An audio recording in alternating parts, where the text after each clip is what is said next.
In the winter of 1942, Japan conquered an empire in months. What Europe had taken centuries to build, 1 million square miles, millions of new subjects, and a vast Pacific domain fell under the rising sun. But holding it would prove far harder than seizing it. This is episode 21 of our long-form journey through the Second World War. In our last episode, we followed the opening moves across the Pacific. Tonight, we descend into the brutal realities of occupation, the camps, the death railway, Fort Santiago, and then witness the sudden shattering turning point at Midway that began to reverse the tide. I've shaped this one carefully, so it can hold you while the day's wait slowly fades. If these episodes help you unwind, a like and subscription mean a lot, and I'd love to know where in the world you're listening from tonight. Take a slow breath, and let's begin.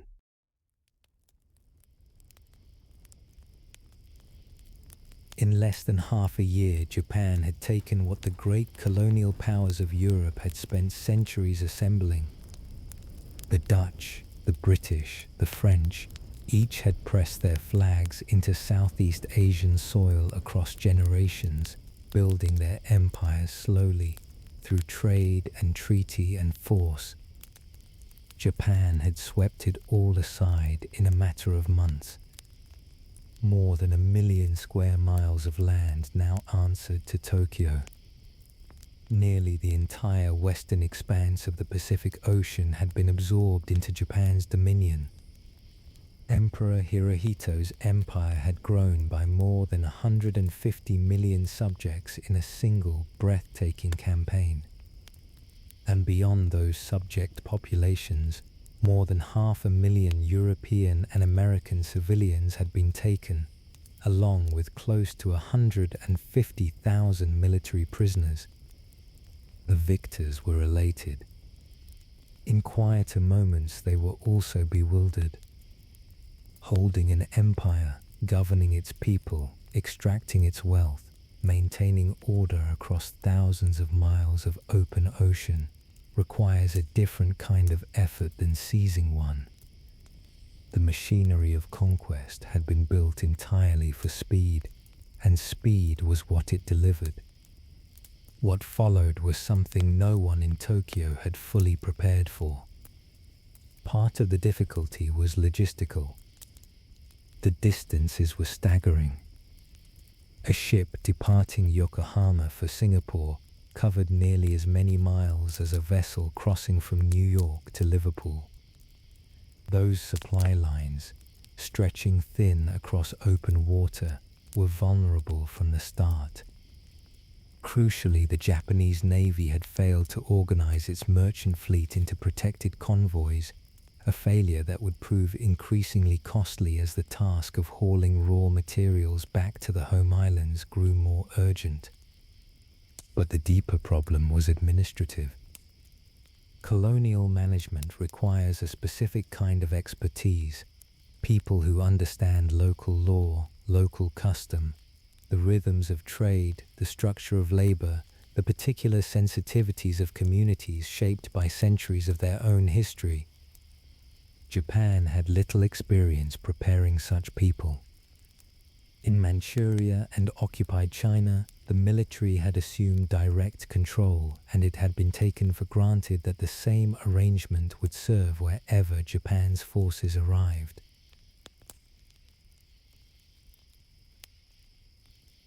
Almost immediately, that assumption collapsed under its own weight.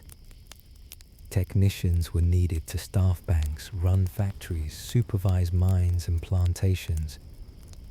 Overseers had to be found for native labor forces. Educators and propaganda specialists were required to begin reshaping the thinking of millions. A colonial civil service had to be assembled from almost nothing, under pressure, in the middle of a war already being fought across 2 oceans.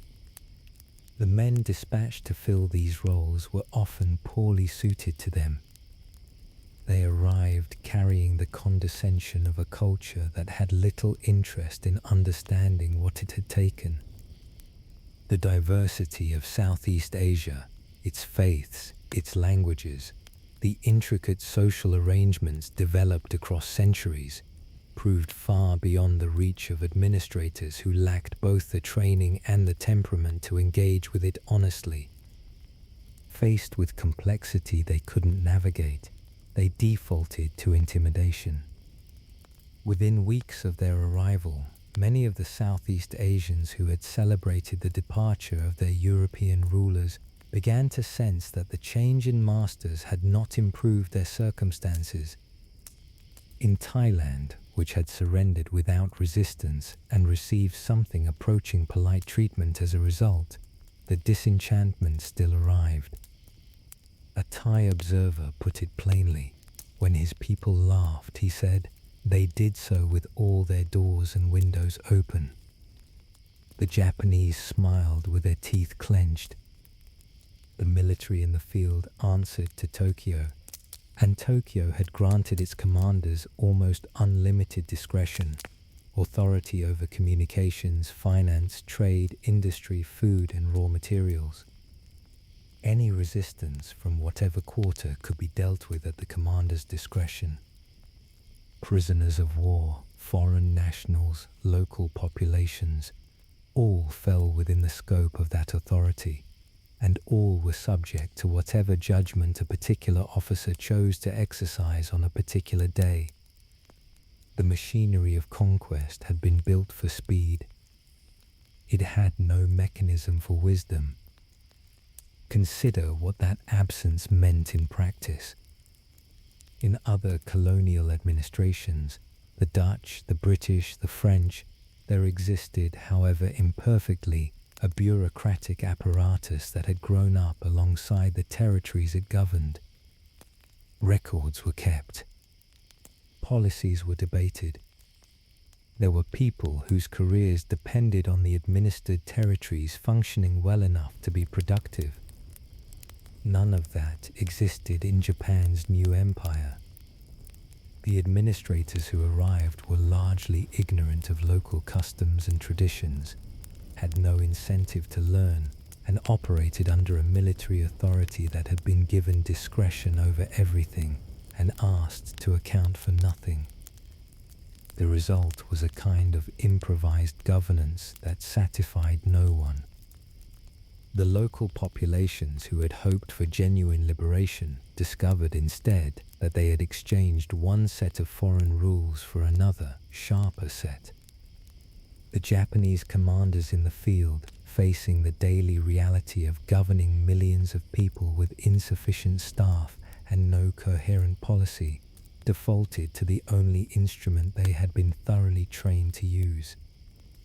The occupied territories in those first months of 1942 were not being administered. They were being held down.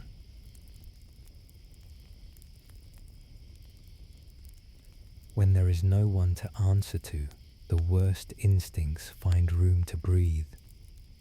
Japan's field commanders in the occupied territories operated with autonomy that few armies in modern history had been granted. Tokyo had handed them full charge over the lands they controlled, their economies, their communications, their populations, and had asked for little beyond results. The consequences of that arrangement became visible within days of Singapore's fall in mid-February of 1942. Singapore had been home to a large and established Chinese community. Throughout Japan's grinding war on the mainland, the overseas Chinese in Southeast Asia had sent money and support to the Chinese cause. In the eyes of the occupiers, their presence in Singapore was hostility made flesh. Within days of the city's surrender, Japanese forces rounded up the entire Chinese population for what was presented as a screening process. Those judged anti-Japanese were executed without trial. Tokyo later admitted to at least 5,000 dead.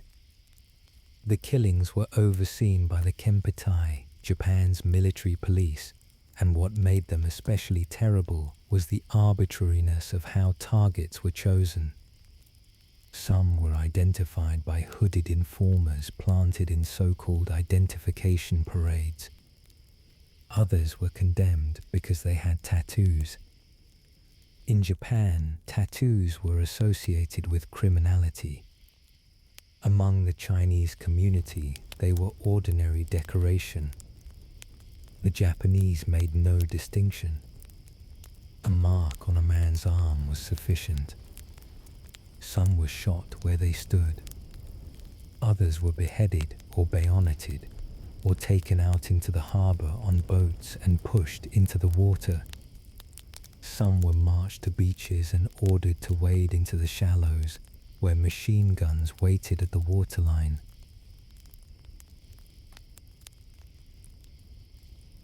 One man survived. His name was Chua Chung Guan. He arrived at one of those beaches in a convoy of trucks carrying approximately 400 people, all bound, arranged in rows of 11. He was in the 5th row when the firing began. He was struck. He fell. The bodies of the dead collapsed around him and over him. When he came to, it was dark, and the tide had moved in enough to reach his face. He found a sharp rock near the waterline and worked his bound hands against it until the rope gave. Then he crawled away into the night. Among 400, he was the one. When Japanese forces moved into the Dutch East Indies, they found many of the oil fields they had coveted already burning. The Dutch had set fire to what they could before surrendering, denying the occupiers the intact resource they had gone to war to obtain. The response was immediate and without restraint. At Balikpapan in Dutch Borneo, the entire white civilian population was killed. Some were mutilated before death. Others were driven into the sea and shot. At Cepu on Java, every white male in the settlement was executed. The women and daughters left behind were subjected to sustained sexual violence while the Japanese commander who held authority over the settlement watched without intervening. These were the acts of a military told, in practical terms, that it could do as it pleased. The authority Tokyo had granted its commanders was nearly unlimited in scope. Communications, finance, trade, industry, food, raw materials, and the fates of every human being caught within their perimeter. The structure of accountability that might have checked abuse was absent by design. Field commanders answered to Tokyo. Tokyo asked for results. What happened in the spaces between those 2 points was left entirely to the men on the ground. Their temperament, their particular grievances, the mood they were in on a given afternoon. What the first weeks of occupation demonstrated, across Singapore and Borneo and Java and wherever else Japanese forces had arrived, was what that arrangement looked like in practice. It is worth pausing on what the speed of that revelation meant for everyone living under Japanese control in those first weeks. Military prisoners being marched to their camps, civilian internees being assembled behind newly erected fences, none of them had yet fully grasped what the new order intended. The news from Singapore and the East Indies travelled person to person, in fragments, without official confirmation and without any official denial. Slowly through the barbed wire and the guarded gates, an understanding settled. The conventions of war, the basic protections that Western soldiers and civilians had always been taught to expect from even a hostile captor, were not going to hold here. The fence around a camp was not merely a physical boundary.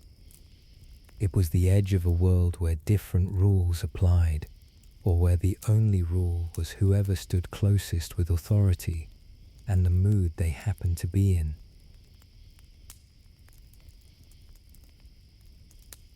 An agreement had been reached in Geneva in 1929.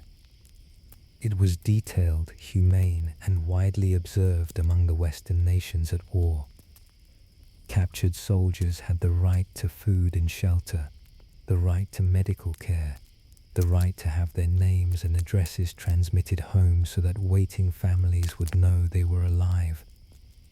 Civilization had drawn a line, and most nations at war in 1939 and 1940 had chosen to honor it. Early in 1942, the Allied powers communicated through neutral intermediaries that they intended to observe those terms for Japanese prisoners in their custody, and they invited Japan to reciprocate. Japan's Foreign Minister Shigenori Togo replied with careful wording. He acknowledged that the Japanese parliament had never formally ratified the convention. He then added that Japan would nonetheless apply its provisions mutatis mutandis with the necessary changes. It was a familiar expression in legal usage. Applied to the treatment of prisoners of war, it became a license. Whatever changes Japan deemed necessary, Japan alone would determine. The convention's protections remained nominally intact while being made practically void.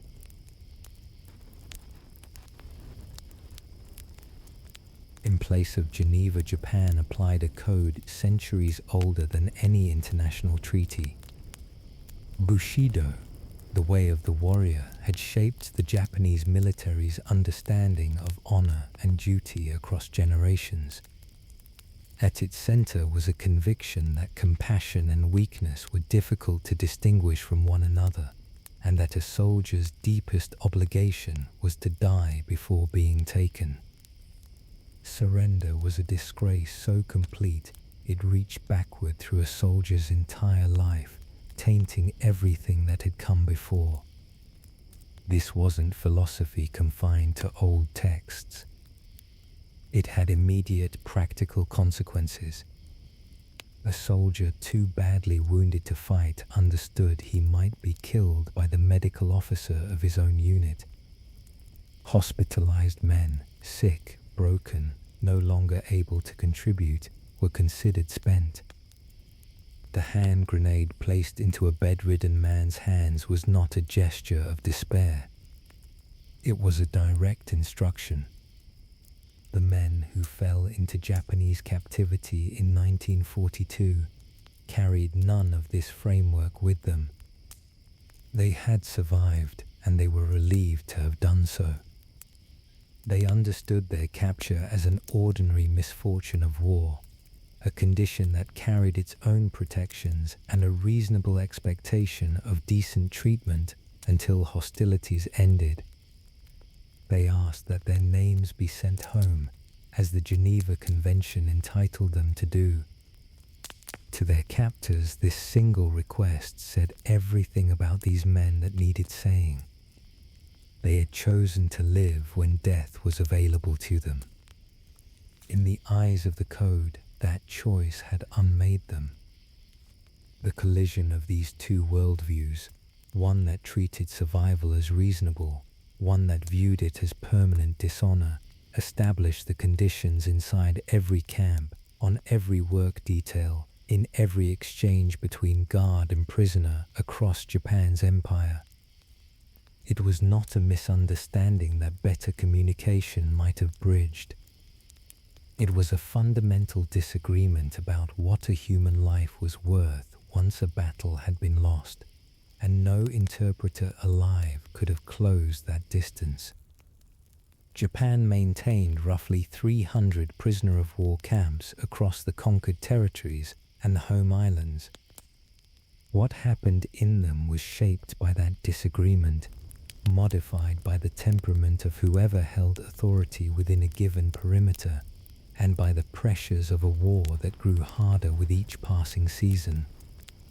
Some camps were relatively tolerable, not by any generous standard, but by comparison. Others were not. And in all of them, the distance between the prisoner's expectation of how captivity worked and the captor's understanding of what captives deserved created a daily friction that accumulated invisibly into years. Consider what it meant in practice to enter a system like that. A Western soldier taken prisoner in Europe could, in most cases, expect to be catalogued, fed, and eventually exchanged or repatriated. He understood that his captors, however hostile, were operating within a framework he had also been taught to follow.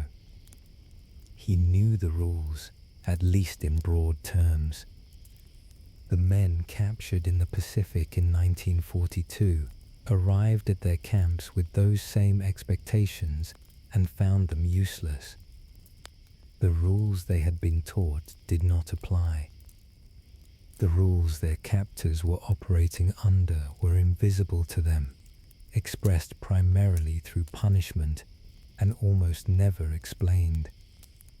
They had to learn the new order empirically through beatings and deprivations and sudden outbursts of cruelty whose origins they often could not identify. And the learning never quite stopped because the rules could change without notice when a new commandant arrived or a guard's mood shifted. What the mutatis mutandis clause had created in the end was not a modified version of the Geneva Convention. It had created a blank page. And on blank pages, men who have been told they can do as they please tend to write whatever they like.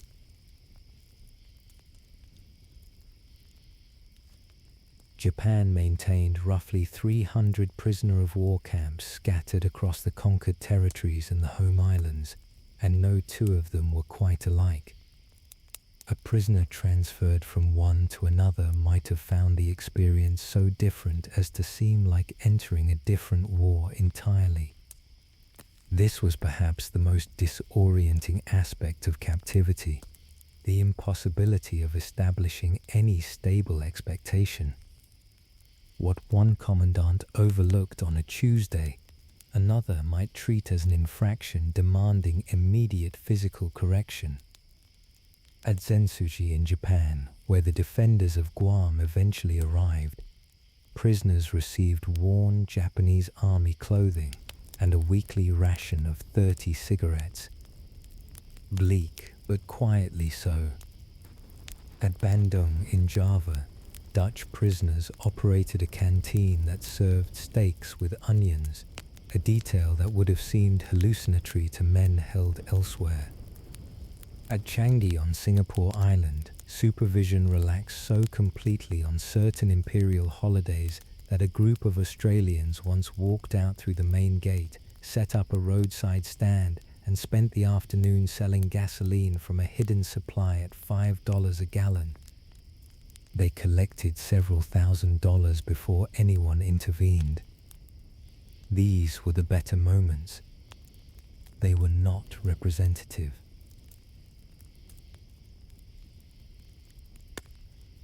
At Makassar, survivors of the Battle of the Java Sea were beaten with iron pipes, routinely as a matter of course, up to 200 blows per session. On a transport ship bound for Shanghai, 5 Americans captured at Wake Island were decapitated without explanation, possibly for failing to request permission before moving about the deck, an offense that, according to the regulations handed to prisoners before boarding, warranted immediate death. Even those spared specific violence faced conditions that ground life down in slower ways. Hundreds of men were packed into spaces built for dozens. Floors were bare concrete or mud. Medical supplies were dispensed sparingly, if at all. General Wainwright, held at Tarlac in the Philippines after the fall of Corregidor, remembered a diet of nearly nothing but rice, with a sliver of pork or beef added every week or two. He lost 40 pounds in 4 months. Humor in such circumstances becomes a survival tool in the most literal sense. When the Japanese demanded that British prisoners sign a pledge not to escape, each man signed while murmuring under his breath that he did so under duress. A suspicious officer demanded an explanation. One prisoner told him it was an old English custom to speak a brief prayer when signing a formal document. The officer accepted this. Elsewhere, Captain Stanley Pavillard, a British Army doctor who would later describe his camp experiences in careful detail, organized what he called occupational therapy, the systematic collection of bugs and lice from the prisoners' quarters, which were then deposited in large quantities into the sleeping huts of the guards. These were small victories.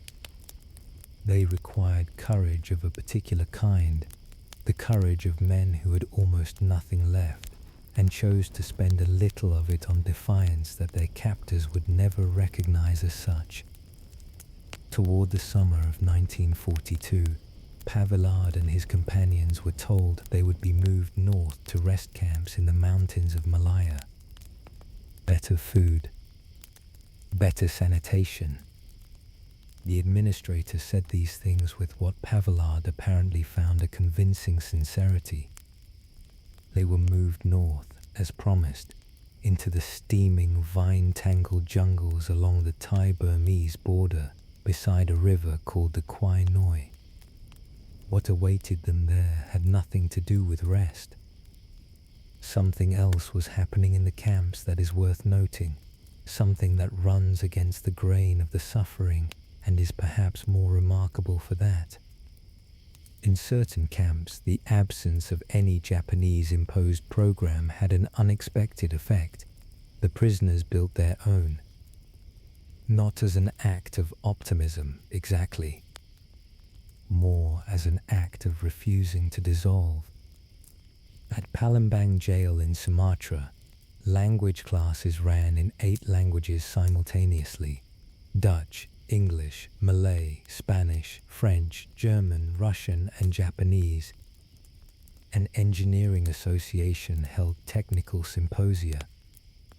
At Santo Tomas, the civilian internees in Manila grew vegetables, held weekly cleanliness competitions, published a camp newspaper, and built an informal shantytown from bamboo and nipa palms with neighborhoods they named Frog Bottom, Tunaville. Whether these small constructions of normality kept people sane or simply gave the appearance of sanity, while something deeper frayed, is difficult to say from a distance of 80 years. Probably both. Probably, at different times, in different people, both at once.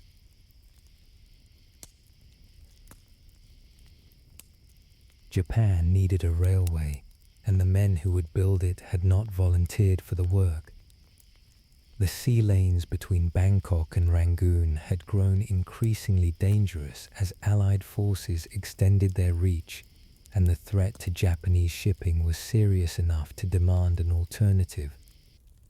An overland supply route, roughly 250 miles of track cut through dense jungle along the Thai-Burmese border, would solve the problem.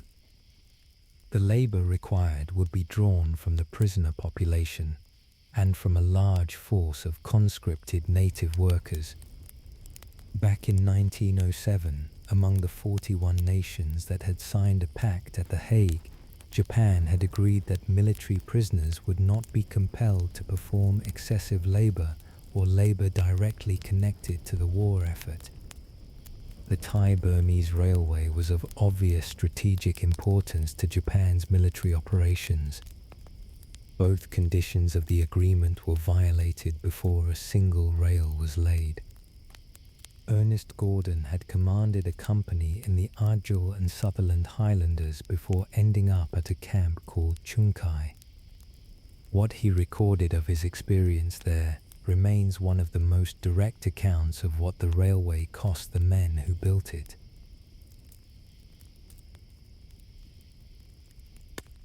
The days started at first light, and did not end until late at night. 7 days a week, week after week, until the days lost their individual shape and merged into a single unbroken condition. Gordon later wrote that the question of whether it was Tuesday or Friday, the 4th or the 17th, ceased to have any meaning. Time became simply the interval between one exhausting stretch and the next. Heat reached 120 degrees. The men worked stripped to loincloths, barefoot on ground that cut through skin. Insects moved through the jungle air in clouds, stinging all day without pause. Above it all, the guards moved along the worksite with bamboo staves and a word they had learned somewhere, speedo. They called it and yelled it and chanted it until, as Gordon wrote, it rang in the prisoners' ears through the day and came back to them in sleep. When the pace failed to satisfy, which he noted was most of the time, the staves came down. Some men who were beaten simply slid to the ground and did not get back up. Others died differently. Thirst took some. Hunger and exhaustion accumulated past what the body could absorb. Cholera moved through the camps with a speed nothing in the available medical supplies could address. Dysentery was constant. Malaria came in waves of fever and shaking, and each wave left a man slightly less capable of surviving the next one. Tropical ulcers ate through skin and deeper. When the accounting was completed after the war, the figures were staggering.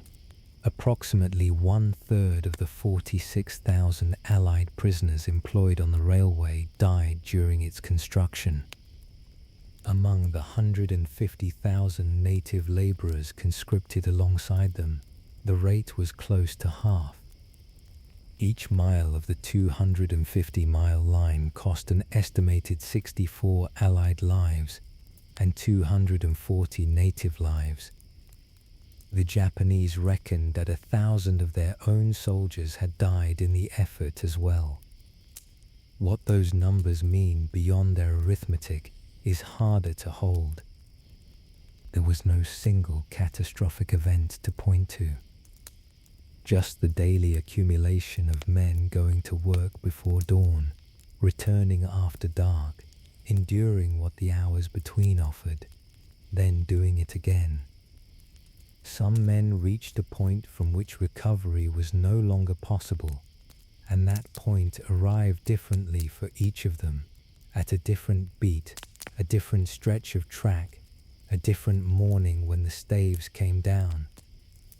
The railway was completed.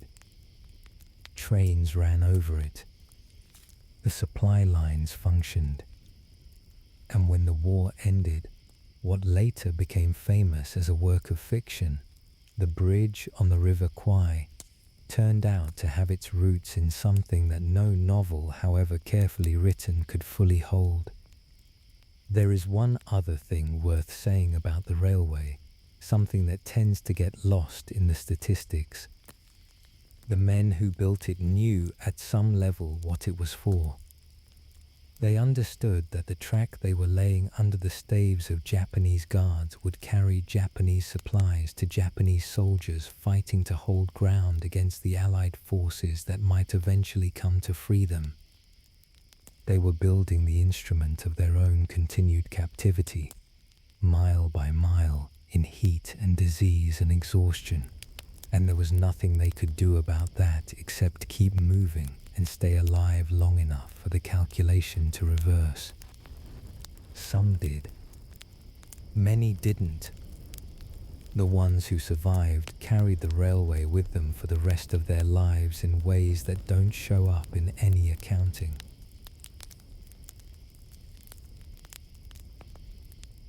Tokyo felt no particular obligation toward the hundreds of thousands of European and American civilians caught inside Japan's new empire. The policy, to the extent one existed, amounted to this: gather them behind fences and leave them there. Food, shelter, medicine, these were questions left to the disposition of whatever administrator happened to be assigned to a given camp. There was no standard, no external oversight, no appeal. Karl Maidans, a photographer for Life magazine, was interned at Santo Tomas University in Manila. He described the early months plainly. During the first 6 months of captivity, his captors did not feed the internees well, or adequately, or even at all. Several thousand people held within the university's grounds would have starved without help from outside. What kept them alive was the daily appearance of Filipino friends and former servants at the high iron fence, pushing food packages through the bars. The people the occupiers claimed to have liberated were quietly keeping the occupiers prisoners from starving. Elsewhere, internees had no such network. In those places, sustenance came from whatever the Japanese left behind.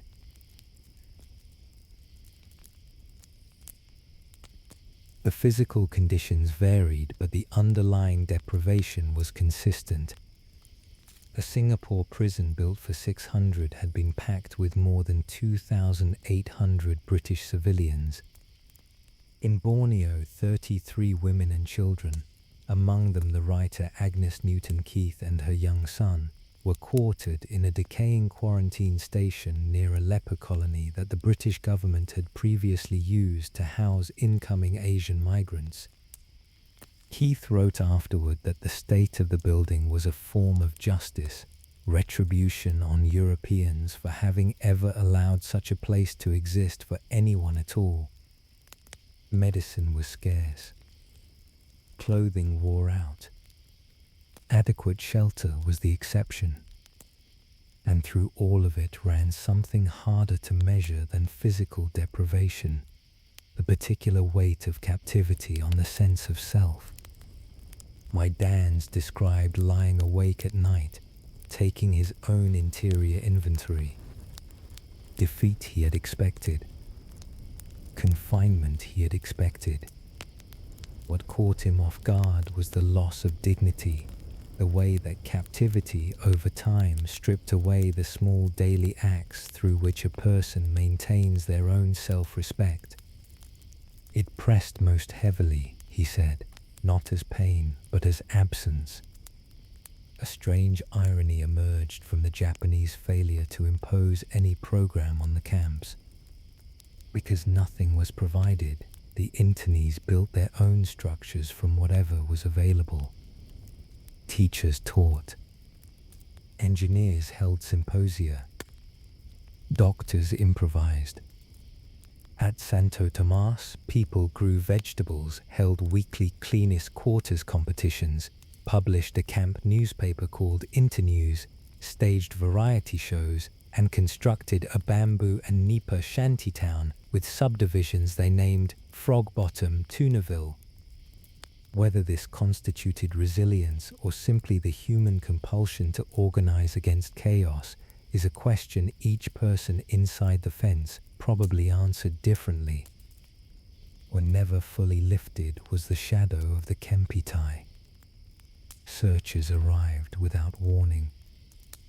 Discovery of a shortwave radio meant death for whoever owned it. At any moment an agent might appear and remove someone for interrogation, and the person removed might or might not come back.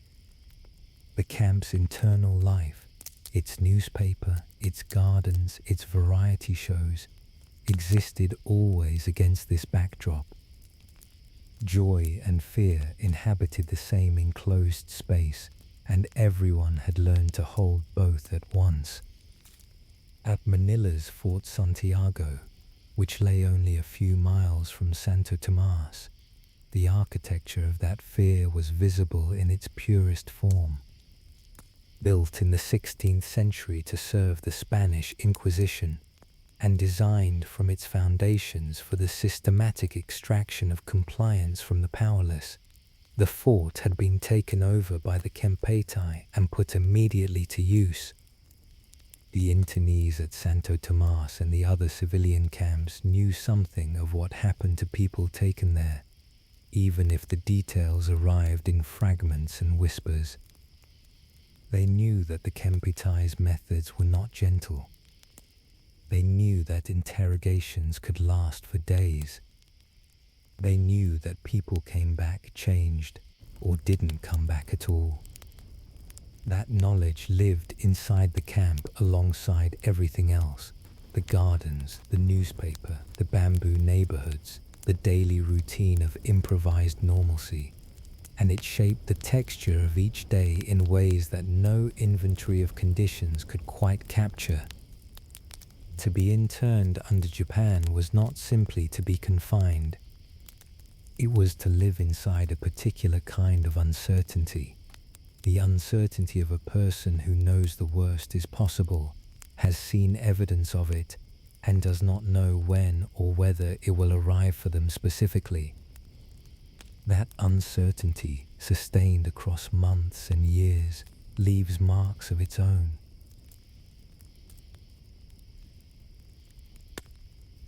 Frederick Stevens was an American who spent 7 months in Fort Santiago. What he wrote afterward was careful and specific, not the account of a man trying to make something literary out of experience, but of someone who understood that the record itself was the point. The cells were small and lightless.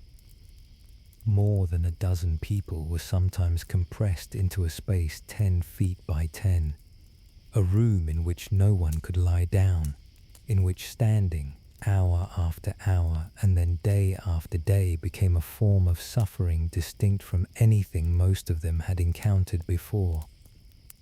The cockroaches that moved through the dark were not the worst thing present. They were simply part of the atmosphere.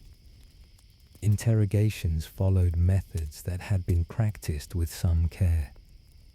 Prisoners were force-fed water until their stomachs swelled, then spread across a surface while their captors jumped on them.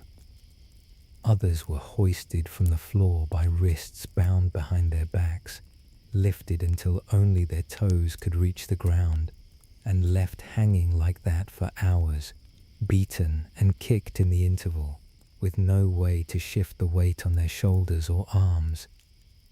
Unconsciousness, when it came, was the only available respite.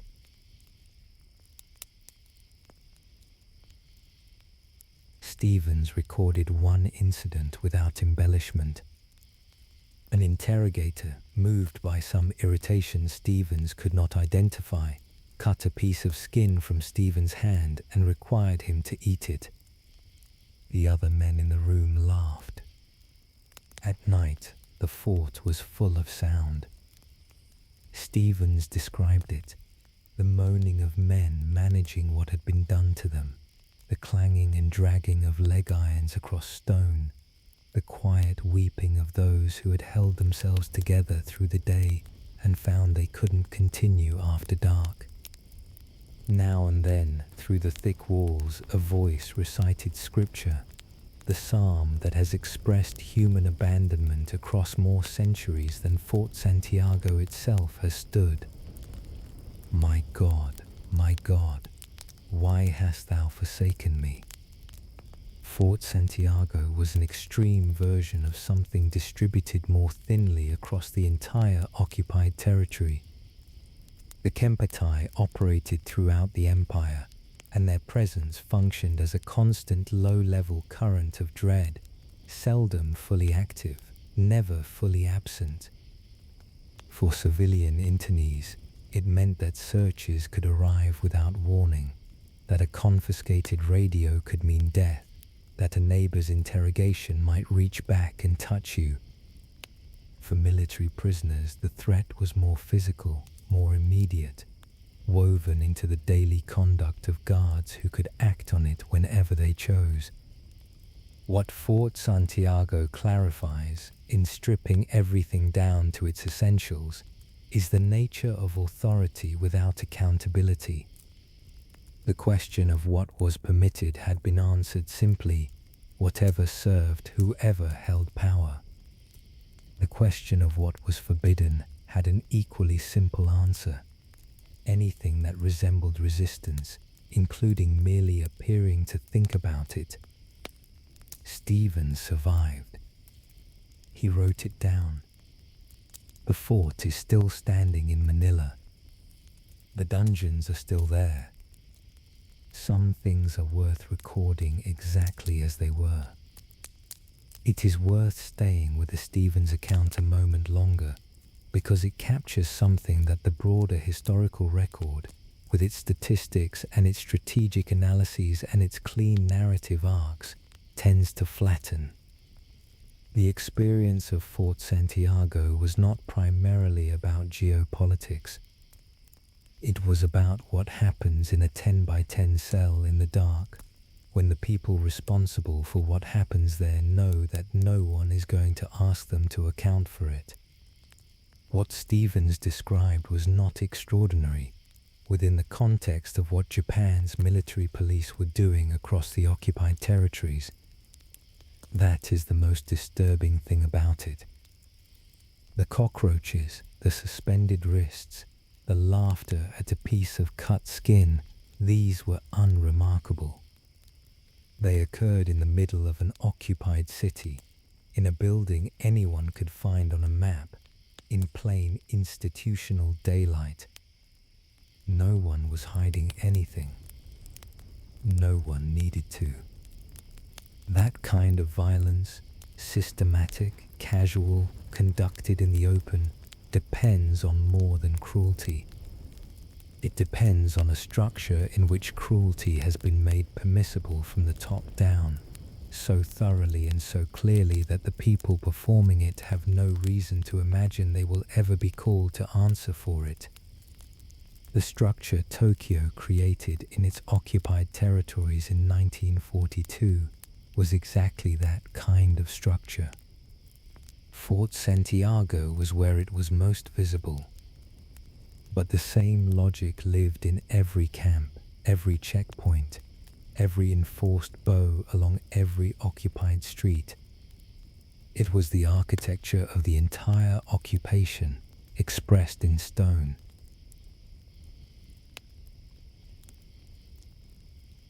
Before the first Japanese soldier arrived, the radio had already been at work. For years, Tokyo had been broadcasting a vision across Southeast Asia, carefully shaped, consistently delivered, aimed at the nationalist movements that had been pressing against European colonial rule for decades. The message was vivid: Asia for Asians. A co-prosperity sphere in which the peoples of the East would stand as equal partners in a self-sufficient, independent community, no longer subject races under foreign administrations, but full members of a new order. The propaganda had found an audience primed to believe it. When Japanese forces arrived, some people in the occupied territories genuinely welcomed them. The disenchantment that followed came with notable speed. Political parties were dissolved. Public assembly was banned. The press was silenced. Radio receivers were modified to receive only Japanese-controlled broadcasts, and listening to foreign transmissions became a crime. Western music was prohibited. American films disappeared. An executive order declared that Western languages had ceased to exist. Letters not addressed in Japanese or a recognized native language were simply not delivered. Schools closed until a new curriculum could be assembled, one that included compulsory Japanese language instruction and a version of Asian history rewritten from Japanese premises. Even the calendar was replaced. The year 1942 became 2602, counting from the legendary reign of Japan's first emperor. Every system of meaning connecting the occupied peoples to the broader world was being dismantled, and new systems centering Japan were being installed.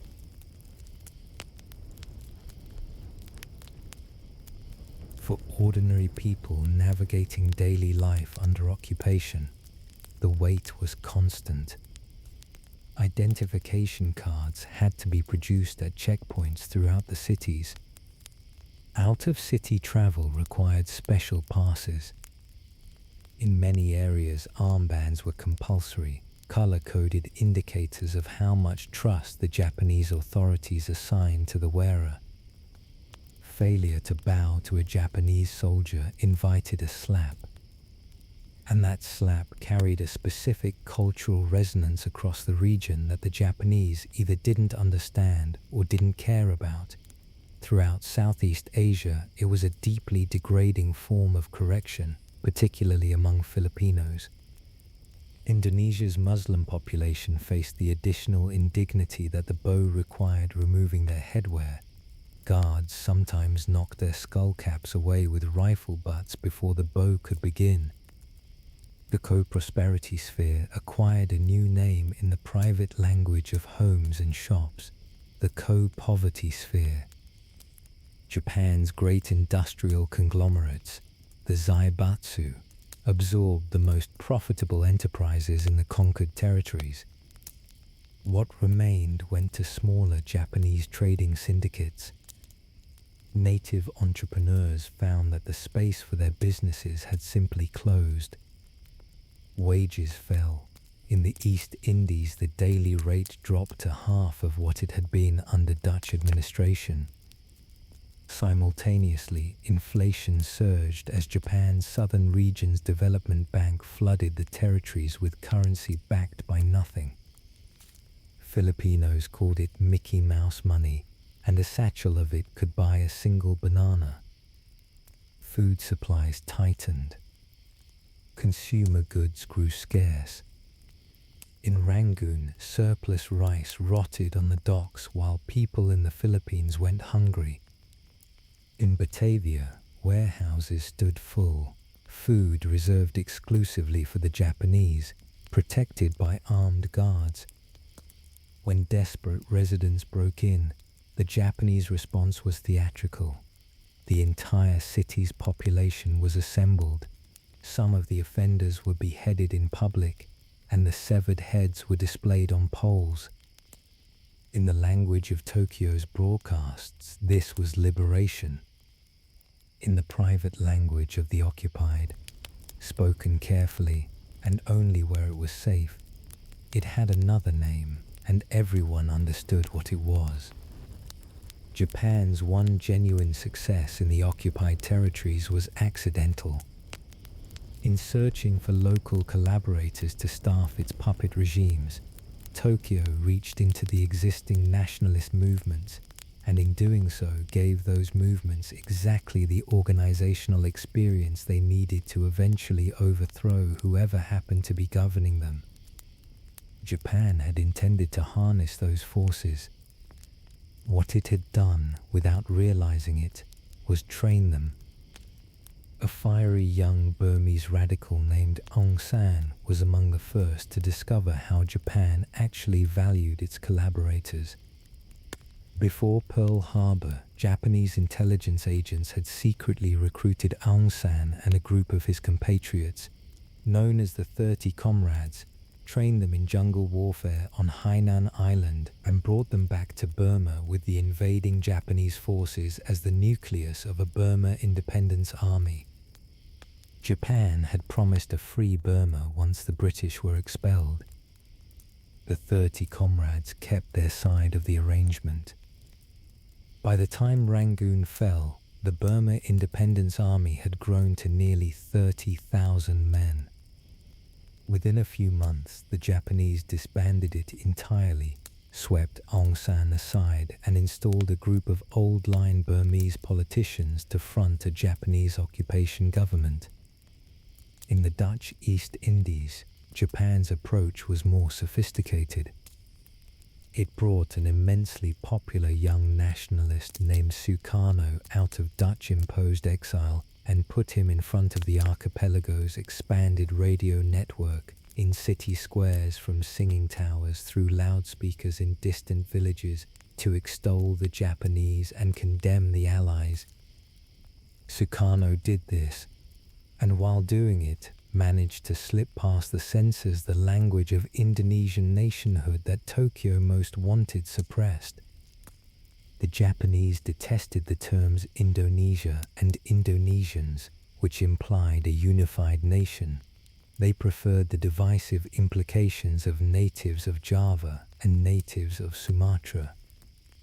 Sukarno used the collective terms and got away with it. He was playing a longer game than his handlers understood.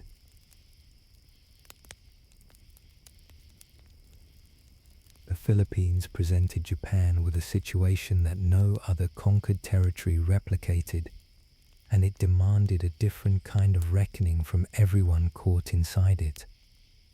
For 40 years, American colonial policy had been doing something unusual in the history of empire, deliberately cultivating Filipino participation in governance.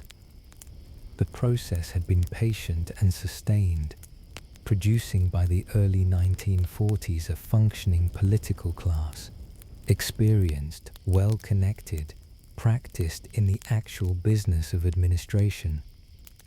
Washington had committed, formally and publicly, to complete independence for the Philippines by 1946. The Filipinos had a government, a future they had been promised, and a cause they understood as genuinely their own. When Japanese forces landed and pressed inland toward Bataan, Filipino and American soldiers fought together as a single army, and President Quezon demanded his people's complete loyalty to the Allied effort. Within 72 hours of Manila's occupation, the demands were coming from a different direction. General Homer's chief of staff began calling on Filipino leaders, pressing them toward the new order. The response was not immediate compliance. Roughly 30 leaders, among them Jorge Vargas, who had been Quezon's executive secretary, and Jose P. Laurel, a jurist with openly declared sympathies toward Japan, held a series of meetings to determine what course of action remained available. They were navigating without clear guidance.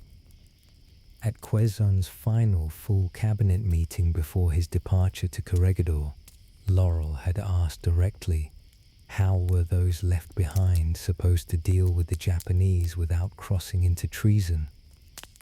Quezon had said something vague about keeping faith with America.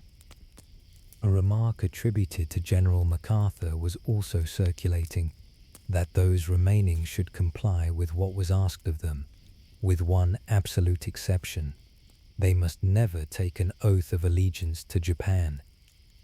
MacArthur later denied having said it, but the alleged guidance shaped what followed regardless.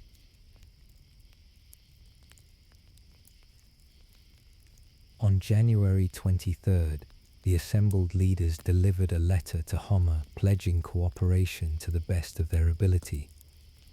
They told themselves, and perhaps genuinely believed, that cooperation was the only lever available to protect their people from the full force of occupation. 3 days later, the Philippine Executive Commission was established, and these men became the operating core of Japan's puppet government in the islands. Chief Justice Jose Abad Santos offered a different answer to the same question. He had remained in the Philippines when Quezon evacuated to Australia, and in May of 1942 he was captured and confronted directly with a demand that he collaborate. He refused without equivocation. He was executed by a Japanese firing squad. His death drew the line clearly. The choice was real, and both paths led somewhere real. For the vast majority of Filipinos, The answer was the same as Abad Santos's, and the people the commission claimed to lead had not missed the distinction between his death and their leader's continued survival. On May 18th, not quite 2 weeks after Abad Santos was killed, the members of the Philippine Executive Commission marched in the Japanese victory parade through Manila, carrying small Japanese flags. Along the parade route, some in the crowd turned their backs as the color guard passed. Most stood in silence, watching without expression as columns of Japanese soldiers moved through the city. Then, near the end of the procession, something shifted. As the last Filipino band drew level with the reviewing stand, a cheer rose from the crowd, genuine, sudden, warm. General Homer and his staff looked over, surprised and pleased, and acknowledged what they took to be approval. The people who cheered dispersed quietly, holding among themselves the knowledge that gave the moment its actual meaning. The piece the last Filipino band had chosen to play, as it passed the reviewing stand under Japanese eyes, was the Stars and Stripes Forever. The occupiers heard applause. They had no idea what they were applauding. That moment in the parade has a quality that makes it difficult to let go of. The image of Japanese officers smiling and nodding at a crowd that was cheering the wrong flag. It is the kind of detail that history occasionally produces, where the truth of a situation is expressed more completely in a single gesture than in any amount of formal record. Congressman Benigno Aquino had been among those who chose to work within the Japanese structure. His own son was fighting on Bataan when he did so. Whatever the calculation was that led him to that letter to Homer, he would have had to live with it in full knowledge of what the alternative had cost men like Abad Santos. The Filipino leaders who collaborated were not, in the main, cowards or enthusiasts for Japanese rule. They were people who had made a judgment under pressure that turned out to be wrong, or at least incomplete, about what their people could bear and what they were willing to endure. The crowd at the parade cheering the Stars and Stripes Forever was telling them what they had missed. None of that changes what the commission did. It simply makes it more human and more complicated than the clean moral arithmetic of collaboration and resistance usually allows.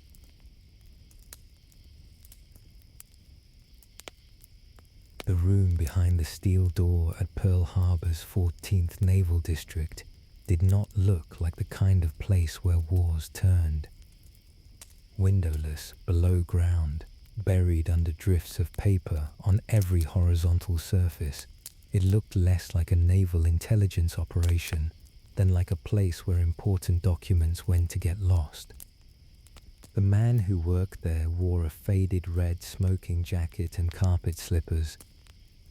His standard shift ran to approximately 20 hours before he allowed himself to sleep on the cot in the corner. Lieutenant Commander Joseph Rochefort led the Combat Intelligence Unit, and his gift was cryptanalysis, the patient, intuitive work of extracting meaning from encoded communications. In 1940, he had been part of the team that broke JN-25, the Japanese Navy's operational code. It was his analysis of intercepted traffic that had sent Task Force 17 into the Coral Sea to meet a Japanese advance on Port Moresby. The intelligence was imprecise enough that the battle proved costly, but accurate enough that the advance was stopped. By mid-May of 1942, Rochefort was watching the signal's volume build.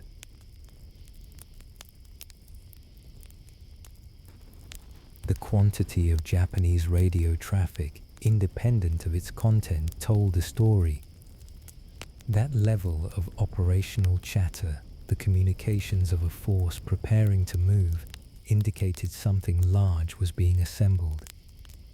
The question was where.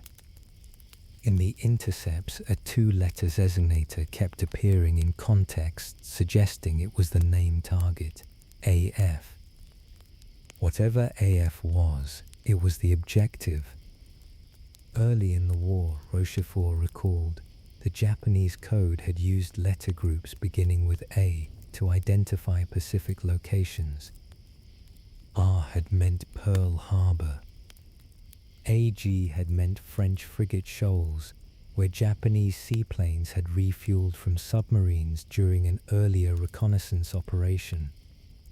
He also remembered a message warning those planes away from a nearby location the sender had called AF, Midway Island. The small atoll that was, since the loss of Wake, the westernmost point in the Pacific still flying the American flag, roughly 1,100 miles west of Pearl Harbor, deep inside the zone of Japanese strategic ambition.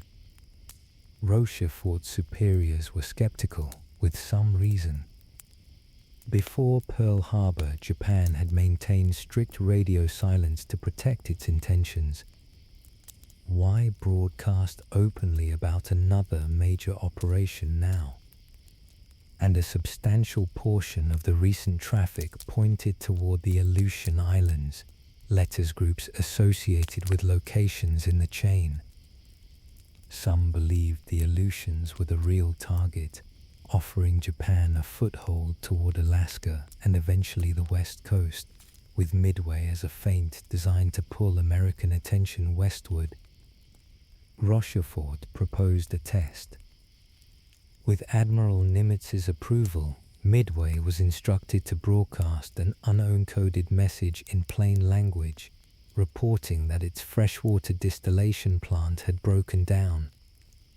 The transmission went out where Japanese monitors would receive it without difficulty. 2 days later, a new intercept arrived. AF was running short of fresh water. The question of AF's identity was settled. Midway was the target. Japan was coming, and the Americans now knew it before a single Japanese ship had moved into its final position. Whether that knowledge could be turned into something decisive depended on what the Pacific Fleet could get into the water and in position before the Japanese armada arrived. In carpet slippers, in a paper-buried basement, Rochefort had just handed the United States Navy one of the most consequential pieces of intelligence of the entire Pacific War. The question now belonged to other people in other rooms. Nimitz gave the Yorktown skipper 72 hours.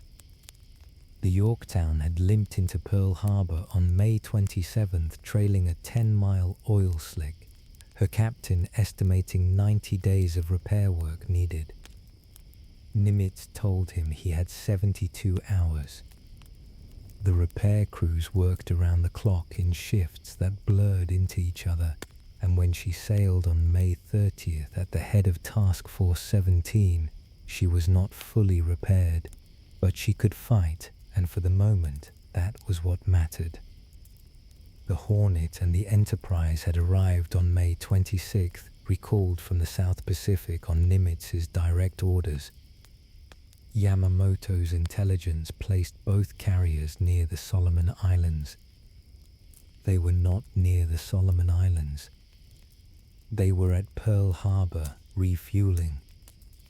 On June 2nd, the forces rendezvoused at a position northeast of Midway that someone on the staff had optimistically designated Point Luck.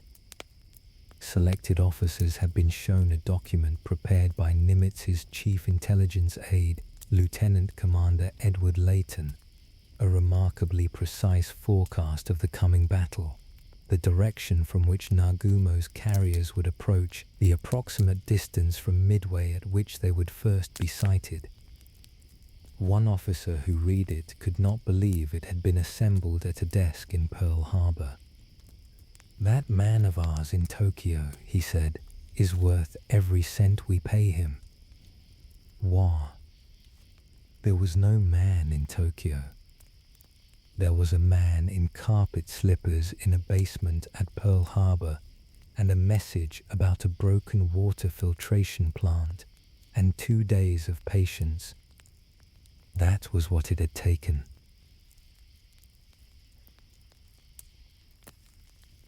Midway was the bait. The Pacific Fleet was the prize.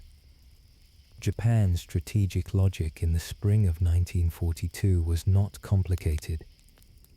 The American fleet weakened at Pearl Harbor and, still finding its footing after months of defensive operations, remained a persistent threat to Japan's southern holdings. The Doolittle raid in April, a carrier-launched strike that physically damaged very little in Tokyo but sent a shock through the Japanese public and military leadership, had demonstrated that the threat would grow rather than diminish if left alone.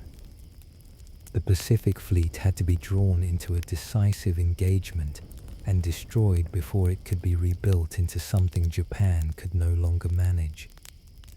An attack on Midway would force exactly that engagement. The Americans could not afford to let the atoll fall. It was the last American foothold in the Western Pacific, and its loss would expose Pearl Harbor itself to the possibility of direct assault. When the Pacific Fleet steamed out to defend it, Yamamoto's forces would be waiting. The armada assembled for the operation was larger than the one that had struck Pearl Harbor. 8 carriers, 11 battleships, 20 cruisers, 60 destroyers, 15 submarines, roughly 30 auxiliary vessels, and 16 transports carrying approximately 5,000 troops for the island's occupation. More than 700 aircraft, carrier and island-based. Yamamoto's flagship, the Yamato, was at 69,100 tons, the largest battleship afloat anywhere in the world, capable of throwing 13 tons of steel more than 25 miles in a single broadside.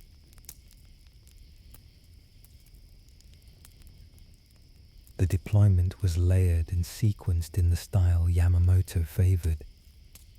Submarines would move out first to screen the waters between Hawaii and Midway, monitoring all westward ship movements from Pearl Harbor. Then a diversionary northern force would raid the American base at Dutch Harbor in the Aleutians and seize Kiska and Attu at the western end of the island chain, drawing American attention and resources northward while the main event developed elsewhere. Meanwhile, Nagumo's first carrier-striking force would destroy Midway's air defenses. Troop transports would then land the occupation force, and when the Pacific Fleet arrived to respond, Yamamoto's main force, waiting to the rear, would join the warships at Midway, and together they would end the American presence in the Central Pacific. The numbers were overwhelming on paper. 3 American carriers against 8 Japanese, 8 cruisers against 20, 14 destroyers against 60. 6 battleships had survived Pearl Harbor, but all were too damaged to contribute. Against 11 Japanese battleships, the Americans had none. On Midway itself, roughly 100 aircraft waited, their pilots mostly untested in combat, to face 650 Japanese planes. What Yamamoto did not know, the Yorktown had survived the Coral Sea and was being repaired. The Hornet and Enterprise were not in the Solomon Islands as his intelligence reported. They were already at Pearl Harbor, recalled on Nimitz's orders. His picture of the American carrier force was wrong in every detail that mattered most. His forces were also dispersed across 10 separate groups separated by hundreds of miles of ocean, an arrangement that made coordination difficult and created vulnerabilities that a forewarned enemy could exploit. Yamamoto had not considered that possibility with sufficient seriousness. He had no reason to believe the Americans knew his plans in advance. He was wrong about that too. The fleet left Japanese waters at the end of May, Yamamoto's confidence intact. He could not have known that the messages he thought were secret had already been read, that the carriers he thought were elsewhere were waiting at Point Luck, and that the distillation plant at Midway had never actually broken down. Midway itself had been hardened in the weeks before the battle. Bunkers were dug into the coral sand, tunnels excavated, miles of wire strung, mines buried at the waterline, anti-aircraft batteries rushed from Hawaii and emplaced across the island. The airfield was packed beyond its designed capacity. 30 Catalina patrol bombers had joined the existing aircraft, along with 32 carrier cast-offs, Wildcats, Avengers, Dauntless dive bombers. The Army contributed 4 B-26 Marauders rigged for torpedo work and 15 high-level B-17S. The Catalinas were flying patrols out to 700 miles in every direction. On the carriers, Nimitz had warned Midway's commanders plainly, the island was on its own. The carriers could not reveal their position or break cover to help with the island's defense. Come what may, they had to stay hidden until Nagamo's fleet had committed, until the Japanese planes were in the air and away, and the Japanese flight decks were exposed. The trap, as conceived, was simple. While Nagamo's planes were off attacking Midway, American carrier planes would attack Nagamo. Getting those two things to happen simultaneously, with unreliable communication and imprecise navigation across several hundred miles of open ocean, was another matter entirely.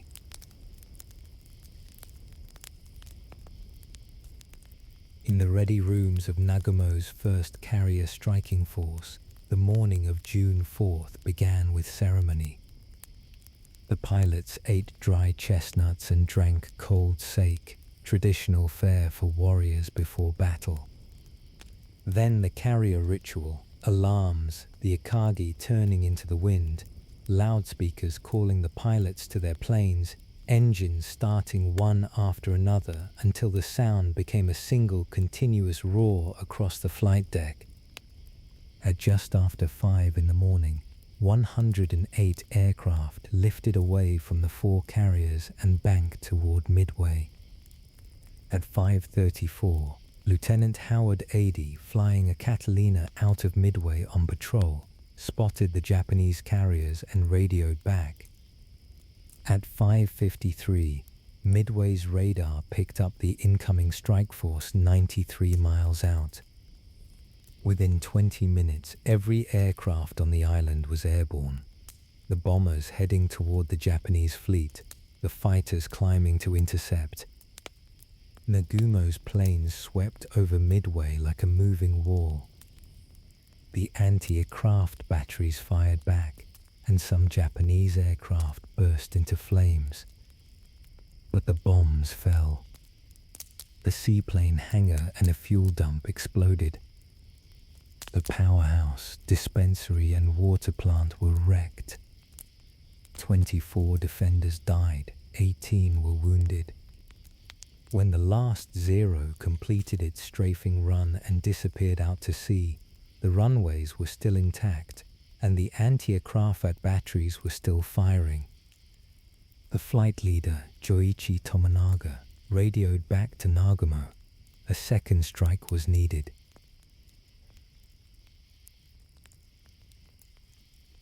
In the next 2 hours, Midway launched 5 separate counterattacks.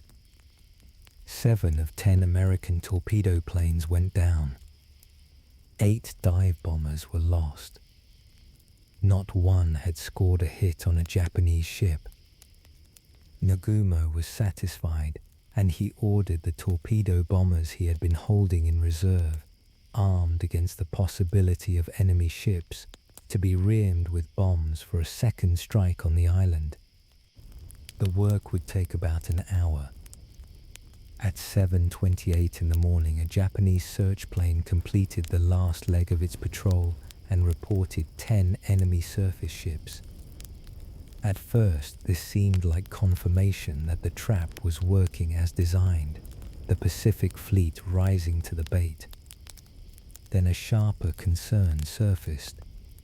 If those ships included a carrier, Nagumo's fleet was within range of its aircraft. He pressed for clarification. The first reply came back. 5 cruisers, 5 destroyers. Nagumo exhaled. Then at 8:20, the search plane sent a correction. An enemy carrier appears to be bringing up the rear. The news arrived like a blow. Nagumo now ordered the torpedo bombers changed back from bombs to torpedoes, losing another precious hour. In their haste, the arming crews made a decision that would prove catastrophic. They left the unshackled bombs lying on the deck rather than stowing them below. At exactly this moment, Tomonaga and his Midway raiders appeared overhead, shot up, low on fuel, urgently requesting permission to land. Every minute that Nagumo delayed was a minute closer to the American carrier's planes. He paced the Akagi's bridge, uncertain. He turned to Commander Minoru Genda, the operations specialist who had helped design both this operation and Pearl Harbor, and whose judgment Nagumo trusted above almost anyone's. Genda spoke quietly. Recover the Midway raiders first. Then reform the fleet. Then launch an all-out attack. It was the methodical answer. It was also the answer that would cost Nagumo everything. By the time his planes were recovered, refueled and rearmed, and the fleet had reformed, it was 10:24 in the morning. The first Zero had just left the Akagi's deck. On the carriers below, flight deck crews were readying planes for the strike against the American fleet. And above them, at altitude, unseen and unsuspected, 54 American aircraft were already beginning their dives. How Spruance had gotten his planes to that altitude at that moment over those particular carriers required a sequence of decisions that began hours earlier on the Enterprise. Spruance had no carrier experience. He was a surface warfare officer, a cruiser commander, placed in temporary command of Task Force 16 when Vice Admiral Halsey was hospitalized with severe dermatitis after 6 months at sea. But he had a precise analytical intelligence and a willingness to commit fully when the moment demanded it. At 7 in the morning, with the Japanese still more than 170 miles away, he had calculated that waiting for a closer launch position would cost him the one advantage he had: surprise. He launched everything, all 67 dive bombers, all 29 torpedo planes, all 20 fighters off the Enterprise and the Hornet, and sent them toward the projected intercept point. They did not all reach Nagumo. What happened on the way there, and the price paid by the men who found him first, is the next part of the story.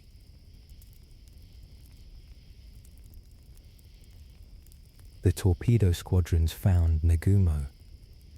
That much can be said simply. What came after is harder to hold. Torpedo 8 from the Hornet arrived first, without fighter escort. The Hornet's fighters had departed with the first wave of dive bombers and were now somewhere over empty ocean headed toward Midway. When the Zeros came down, there was nothing to stop them. The attack was over quickly. A few of the American planes managed to release their torpedoes before being destroyed. The torpedoes missed. Every aircraft in Torpedo 8 was shot down. Of the squadron's 30 pilots and crew, one survived. Ensign George Gay, who clung to a life cushion in the water and watched the rest of the battle from the surface. Torpedo 6 from the Enterprise followed. Its commander, Lieutenant Commander Gene Lindsay, did have fighters assigned as escort, but they were stacked above a cloud layer at 14,000 feet, waiting for a call that never came. Lindsay was shot down before he could make it. The Zeros took 10 of his bombers. 4 survivors released their weapons. All missed. Torpedo 3 from the Yorktown came last. Its escort, led by Lieutenant Commander Jimmy Tharsh, fought hard.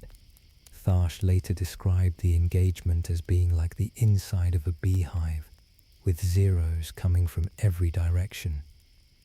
7 of Torpedo 3's planes were destroyed before releasing. 5 others managed to launch their torpedoes. All missed. 3 of those 5 were shot down trying to break clear.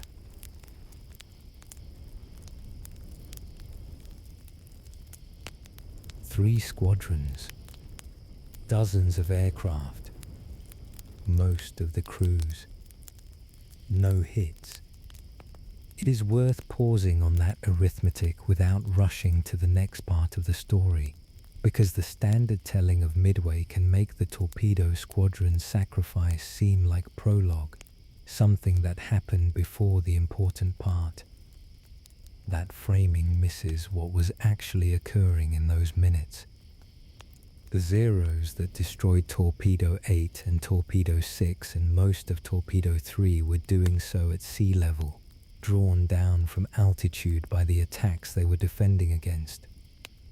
They were fast and lethal at that altitude, and they needed to be, because the torpedo planes were coming in slow and low and presenting good targets.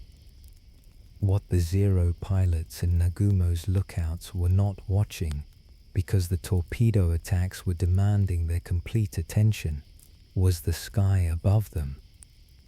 Lieutenant Commander Wade McCluskey had not found Nagumo at the projected intercept point.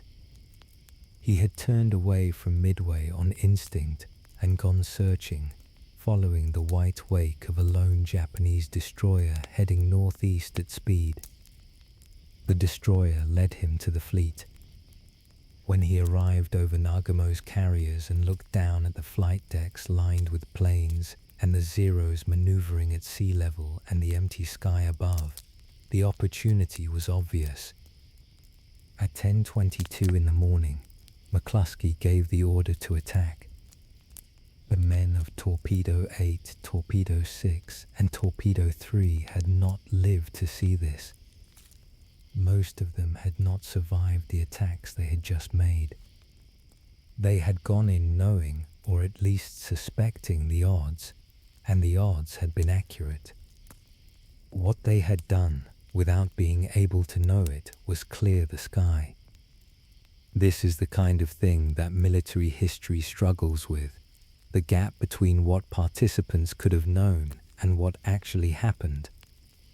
The men who flew into Nagumo's fleet that morning were acting on orders, not on a calculation about what their deaths might enable. They were not making a strategic sacrifice. They were attempting an attack, and the attack failed, and most of them died in the failure. That the failure turned out to be the essential precondition for success does not redeem it or explain it. It simply means that history sometimes works this way. The dive bombers that came in over Nagumo's carriers in the next few minutes would not have found an empty sky if the torpedo squadrons had not drawn the Zeros down. Whether anyone would have made that trade explicitly, knowing in advance what it would cost, is a question that has no answer. What happened happened. The sky was empty. The dive bombers came in. Commander Mitsuo Fuchida was standing on the Akagi's flight deck when they arrived. Fuchida had led the Pearl Harbor attack. He had transmitted the signal that announced complete surprise had been achieved. Now he looked up.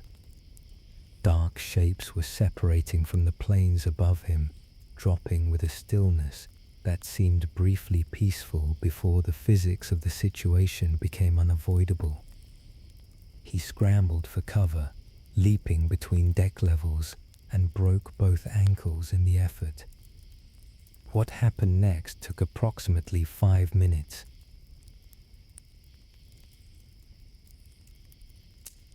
"34 of McCluskey's 37 planes plastered the Kaga. 4 direct hits drove fire into the torpedo magazines, and the resulting explosions tore away sections of the ship and its crew. A sailor who survived described it as a skull that had been smashed open. The Soryu was struck by Bombing Squadron 3 from the Yorktown. Lieutenant Commander Max Leslie aimed at the rising sun emblem painted on the foredeck and released. 2 more bombs followed. All 3 hit. The entire ship burst into flames. On the Akagi, the bomb that struck amidships opened a crater in the flight deck. The plane elevator drooped and twisted. Fuchida later said it looked like molten glass. The fires spread quickly, feeding on the aircraft lined up for launch, igniting fuel tanks, cooking off torpedoes, and then reaching the loose bombs that the arming crews had left on deck during the rearming confusion.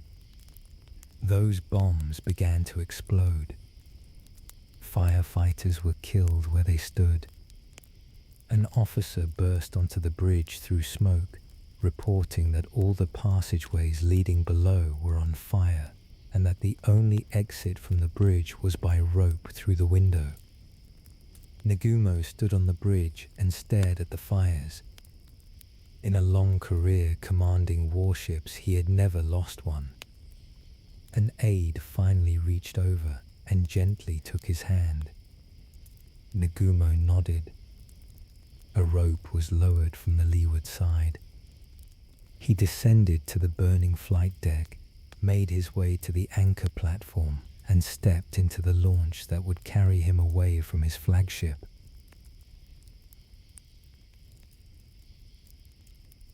Three carriers struck in approximately 5 minutes.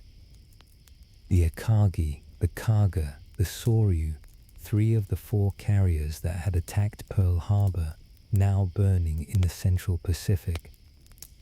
The 4th carrier, the Hiryu, was undamaged and already launching.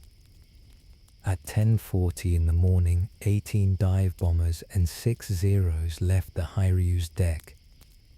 Their leader, Lieutenant Michio Kobayashi, another Pearl Harbor veteran, made a decision that turned out to be shrewd. Rather than flying directly toward where he estimated the American carriers to be, he followed returning American planes, letting them lead him back the way they had come.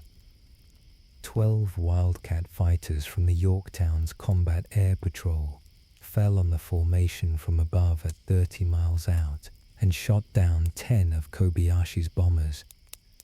The 7 survivors drove through the anti-aircraft fire thrown up by the Yorktown's screening ships and dived. Kobayashi's own plane was hit and destroyed, but its bomb continued downward and exploded on the Yorktown's flight deck in a burst of fragments. A second bomb penetrated the forward elevator and detonated below, threatening the magazines and a high-octane fuel compartment. The magazines were flooded with seawater. The fuel locker was smothered in carbon dioxide. A third bomb struck inside the smokestack, tore up the exhausts, knocked out 5 of the ship's 6 boilers, and left her dead in the water. Only 6 Japanese planes survived the attack. One of them got off the message that helped soften the blow back on the Shiryu. An enemy carrier was burning. At 1 in the afternoon, Rear Admiral Fletcher transferred his flag to the cruiser Astoria, passing tactical command of the entire battle to Spruance. Almost immediately, the Yorktown's engine room crews managed to restore power. She began to move. By 2 o'clock, to audible cheering from her own crew, the carrier was making 20 knots. But the Hiryu was launching again. 10 torpedo bombers and 6 Zeros, all that remained of the Hiryu's operational aircraft, came in on the second attack. Their leader was Joichi Tomonaga, who had flown the first strike against Midway that morning. His wing tank had taken a hit over the island and been left unrepaired. He had enough fuel for one direction. He flew it anyway. He split his bombers to approach the Yorktown from both sides simultaneously, keeping them low over the water to reduce the ship's ability to evade. He got his own torpedo away before his plane was hit and blew apart. His torpedo missed.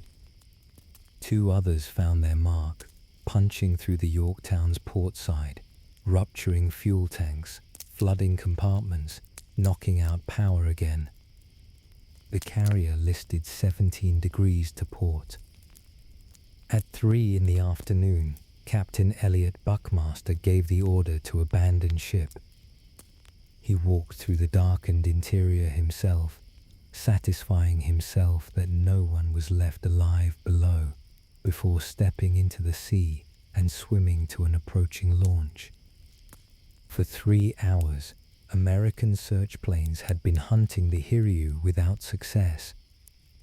Then, minutes after the Yorktown's crew went into the water, a report came in from one of her own search aircraft. 10 enemy ships steaming north with a carrier at the center of the formation. Around 3:30, Spruance launched 24 aircraft, everything he could sweep together, including 10 dive bomber refugees from the Yorktown now operating off the Enterprise. Lieutenant Earl Gallagher led them west and found the Hiryu's wake. He maneuvered his formation to attack out of the lowering sun.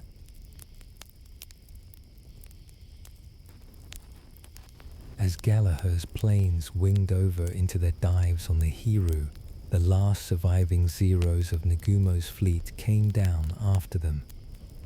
3 American bombers were torn apart. Others took damage that scattered the formation and left the dives confused, so that no one in the aftermath could say with certainty whose bombs had struck the ship. What was certain was that 4 struck home. The Hiryu's planes blew up on deck. The forward third of the flight deck became a solid mass of flames.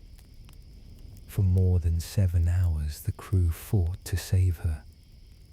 They fought through the evening and into the night, when the ocean around them turned dark except for the light of the fires themselves. Just before midnight, the accumulated heat reached the ship's internal spaces and touched off an explosion that gutted her from within. The Hiryu lurched 15 degrees to port, and Captain Tomeo Kaku gave the order to abandon ship. In the light of the burning flight deck, Admiral Taemon Yamaguchi addressed the men preparing to leave. Yamaguchi was considered among the most gifted officers in the Japanese Navy, widely regarded as the most likely successor to Yamamoto himself. He had commanded 2 of the 4 carriers at Midway. Now he told the assembled men that the loss of the Hiryu and the Soryu was his responsibility entirely, and that he would remain on board. He handed his black cap to an aide as something to remember him by. He radioed an apology to Nagumo. He poured a farewell toast from a beaker of water, the only vessel available. The rising sun came down from its flagpole. Bugles sounded the national anthem. A portrait of the emperor was passed with careful hands to a destroyer standing nearby.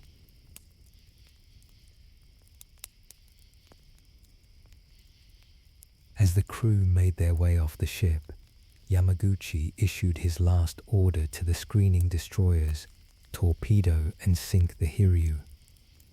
Then he turned to Captain Kaku, and in the orange light of fires that were consuming everything around them, he said, with apparent calm, "Let us enjoy the beauty of the moon."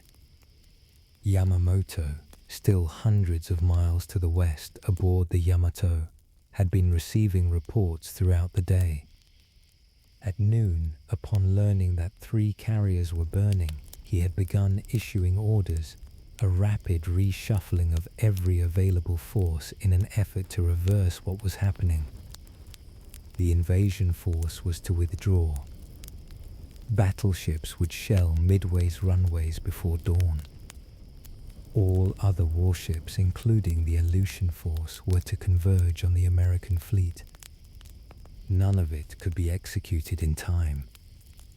The Aleutian ships were more than a day's sailing away. The bombardment warships could not reach Midway before 3 in the morning on June 5th, and when the sun came up, American aircraft would find them on open water.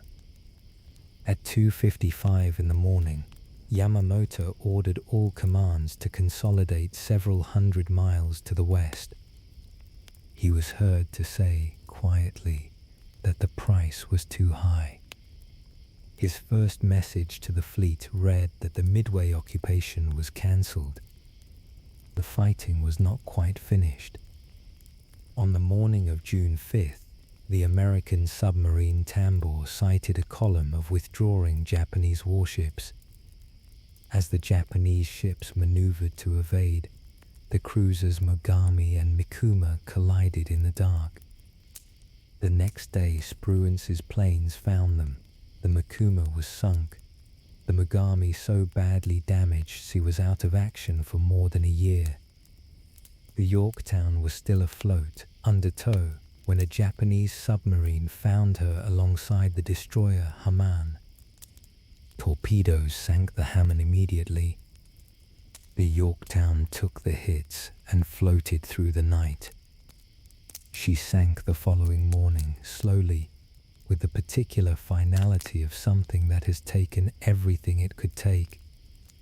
One account described it simply: she sank like a tired colossus, hurt beyond pain. In the Aleutians, Japanese forces landed at Kiska on June 6th and at Attu the following day. Both landings were unopposed. They would hold those islands until the Americans got around to removing them in the middle of 1943. Yamaguchi's farewell on the burning Hiryu has a quality that stops the mind. Let us enjoy the beauty of the moon. It is the kind of thing that, once read, is difficult to unknow. The image of a man at the end of his command, surrounded by fire, choosing to spend his last words on something beautiful.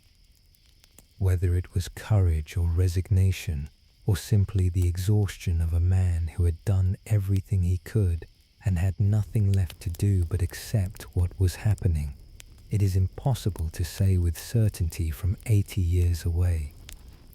What can be said is that Yamaguchi died with the Hiryu, as he had said he would. The moon was there, or it wasn't. What was certain was the fire and the water and the silence that came after.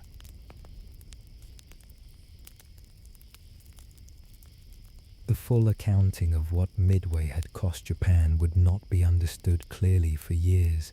The Japanese government withheld almost everything from its own people, and the fog of battle made even internal records unreliable for some time.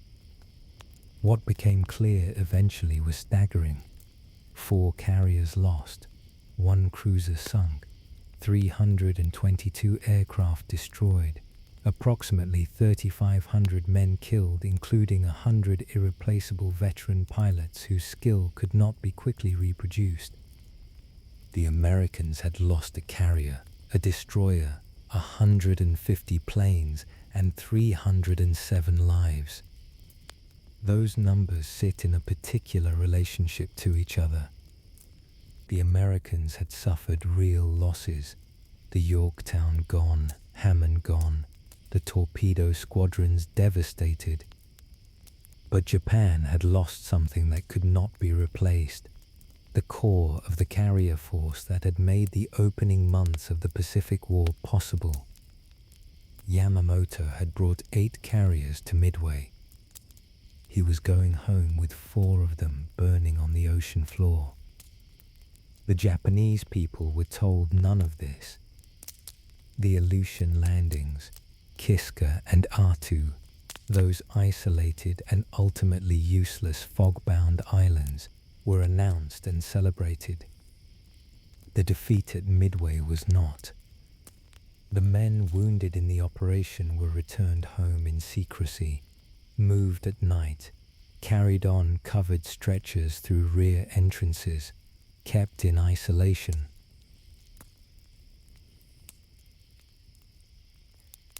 Commander Mitsuo Fuchida was among them.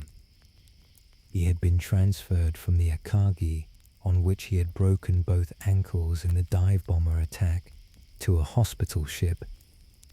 When the ship docked at Yokosuka Naval Base, he was moved ashore after dark while the streets were empty. He entered the hospital through the back. His room was in complete isolation. No nurses or corpsmen were permitted in. He could communicate with no one outside.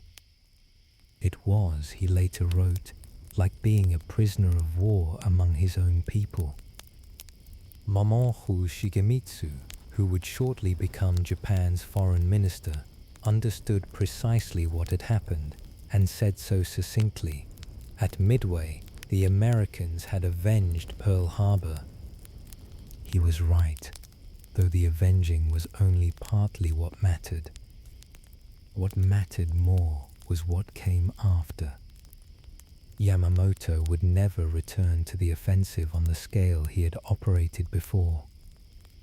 Japan would make no new conquests beyond what it already held, except in China. What stretched ahead for the Japanese Empire was a long, increasingly expensive defense of territory won in the dazzling early months of the war, the months that were now for good in the past. Midway did not end the Pacific War. The fighting that followed would last 3 more years and cost staggering numbers of lives on both sides. Guadalcanal, Tarawa, Iwo Jima, Okinawa. Those names were all still in the future on the morning of June 7, 1942, when Yamamoto turned his ships westward and pointed them home. What Midway ended was the period of Japanese expansion. The tide that had swept so quickly and so far in one direction stopped at that small coral atoll and began, slowly, to go the other way. The reversal would take years to complete, would require everything the Allied powers could bring to it, and would be bought at a price that is still difficult to look at directly. But the direction had changed, and the change began in a windowless basement at Pearl Harbor, with a man in a smoking jacket following a hunch about a broken water plant. It is worth returning at the end to the human scale of what happened at Midway, away from the strategic accounting and back to the individual moments that together made up the battle. George Gay floating in the water on a life cushion, watching through the rest of the day as the battle he had just been part of continued overhead. The Yorktown's repair crews working through the night under Nimitz's 72-hour deadline, knowing the numbers, choosing not to think about them. Fukaida scrambling across a burning flight deck on 2 broken ankles. Yamaguchi, with the moon and the fire, saying goodbye to a ship he had commanded and would now go down with. These were people. The battle was made of people, their decisions, their endurance, their luck, or the absence of it. The strategic analyses that followed, the historical assessments, the arguments about what Midway meant for the arc of the war, all of that is real and worth the attention it has received. But underneath all of it are the actual human beings who were there, who made the choices they made and lived with the consequences, or didn't, and who would carry June 4th, 1942 with them for the rest of their lives. Rochefort went back to his basement. The war continued. The Pacific, for the first time since December 1941, was a place where the outcome was genuinely uncertain. That uncertainty was, for the Allied powers, the best news in months.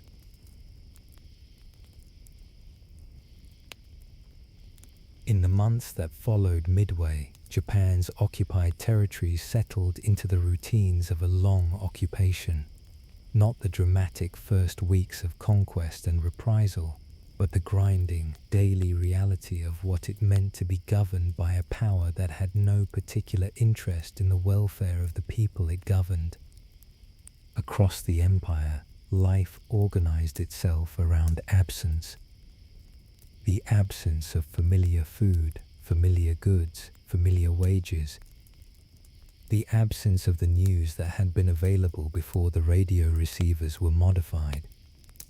The absence of the people who had been taken away for questioning and not returned. The absence, above all, of any sense that the occupation was temporary, that the morning would eventually come when the Japanese would leave and whatever had existed before would return, or something better would replace it. For the prisoners on the death railway, absence took a more immediate form. The absence of adequate food, adequate medicine, adequate shelter from the heat, adequate rest from the labor. Each mile of that 250-mile line through the jungle was bought with what human beings could be made to endure before they broke, and the question of exactly where that threshold lay was tested with remarkable thoroughness across the entire length of the track.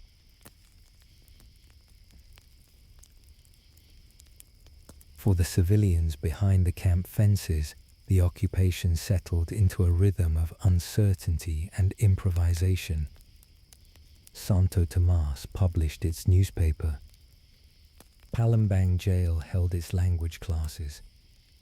People grew vegetables and argued about the cleanliness of their quarters and staged variety shows, and somewhere in all of this ordinary activity lived the knowledge that the Kemputai could arrive at any moment, and that the person they took away might not come back.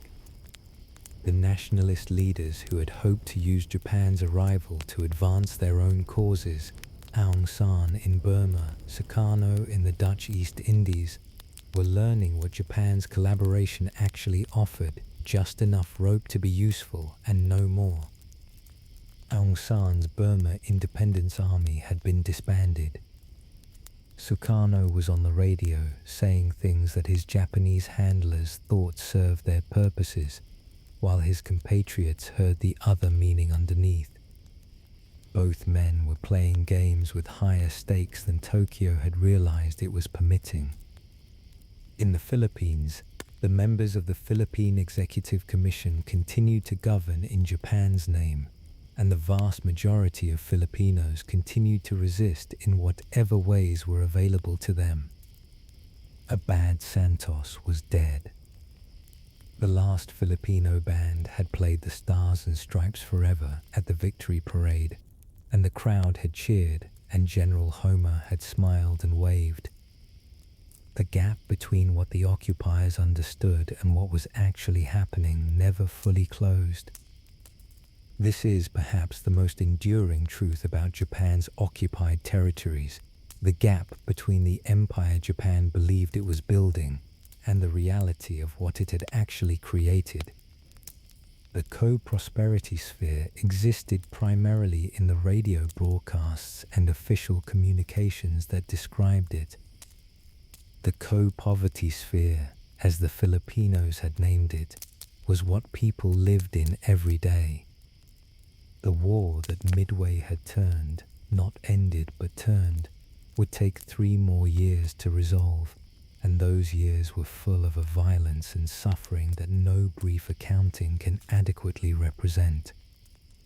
What Midway made possible, ultimately, was the question. The answer still required everything that followed.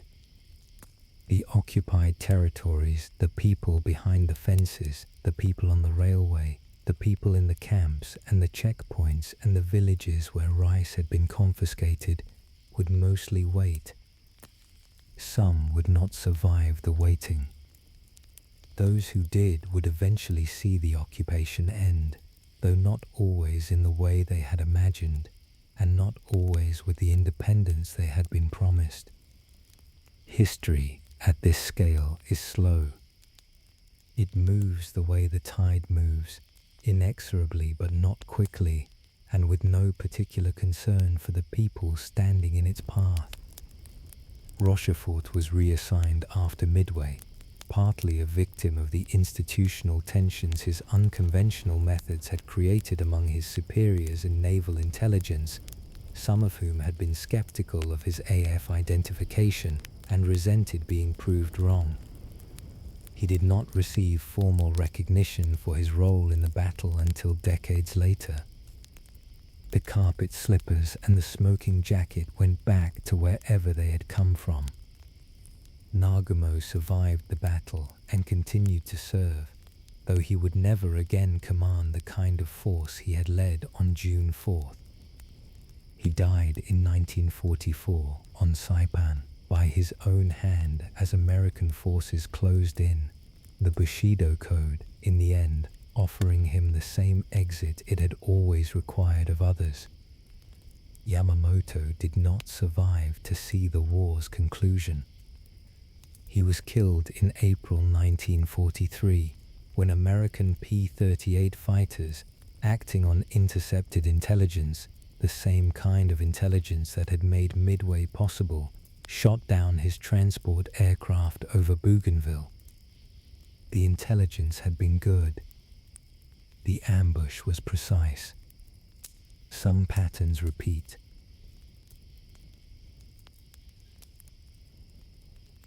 The people on the death railway, the people in the internment camps, the people in the cells at Fort Santiago, their stories mostly did not end with a dramatic moment of liberation or recognition. They ended, for those who survived, with a gradual release into a world that had changed significantly while they were confined, that wanted, in the way that post-war worlds often want, to move forward and not look too carefully at what it was moving away from. They carried what they carried. Most of them didn't talk about it much or for a long time. The century moved on. This is where we leave them, in the early months of 1942, in the occupied territories and on the carriers and in the basement at Pearl Harbor, before the future had fully declared itself. The tide was still coming in. The question of when it would turn was still open. The people who would answer that question had not yet, in most cases, made the decisions they would be remembered for. Outside, somewhere, there was an ocean, and on it, for one more night before the day that changed everything, the Japanese fleet was still moving east.